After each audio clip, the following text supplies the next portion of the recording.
स्वागत है दोस्तों स्टडी फॉर यूपीएससी में। हम लोग मेंस पीवाईक्यू देख रहे थे। आज पीवाईक्यू का पार्ट 12 है। क्वेश्चन देखिए, कहता है कि नक्सलवादी आंदोलन के आरंभ से लेकर वर्तमान तक के विभिन्न चरणों का विश्लेषण कीजिए। इस आंदोलन के प्रारंभिक कमियां क्या थी, ये भी क्वेश्चन पूछा है।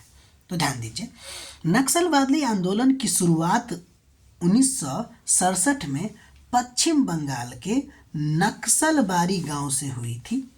यह आंदोलन चारू मजूमदार और कानू सन्याल के नेतृत्व में सशस्त्र किसान विद्रोह के रूप में उभरा था, ठीक है, जिसका उद्देश्य सामंती शोषण का अंत, भूमि का पुनर्वितरण और माओवादी विचारधारा पर आधारित क्रांति था।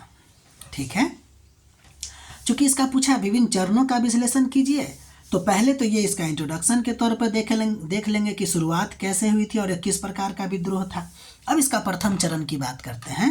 1967 से 1972 के बीच में आंदोलनों ने तीव्र और हिंसक रूप धारण किया। शहरी युवाओं, ग्रामीण किसानों की भागीदारी बढ़ी, किंतु यह चरण जल्द ही राज्य के कठोर दमन नीति, नेतृत्व की गिरफ्तारी और मृत्यु तथा स्पष्ट रणनीति के अभाव के कारण कमजोर पड़ गया। ठीक, दूसरा चरण आपको 1970 से 1990 के बीच में आंदोलन विखंडित हो गई थी। ठीक है, अनेक गुटों का गठन हुआ, जिससे वैचारिक मतभेद और संगठनात्मक शिथिलता बढ़ी। इस दौर में आंदोलन का प्रभाव सीमित क्षेत्रों तक सिमट गया। ठीक है, ये दूसरा चरण था। अब हम लोग तीसरा चरण की बात करते हैं, जो 1990 से 2004 में थी। में पीपुल्स वार ग्रुप और माओवादी कम्युनिस्ट सेंटर जैसे संगठनों ने आदिवासी और वन क्षेत्रों में पुनर्गठन किया खुद को। ठीक है, स्थानीय मुद्दों जैसे भूमि, जल, विस्थापन को आंदोलन से जोड़ा।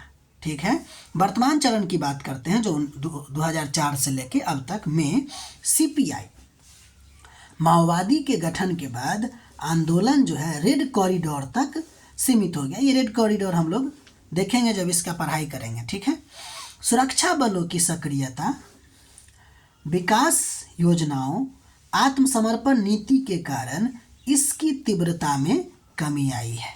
ठीक है, क्वेश्चन में प्रारंभिक कमियां भी पूछी थी, तब हम प्रारंभिक कमियां की बात करते हैं।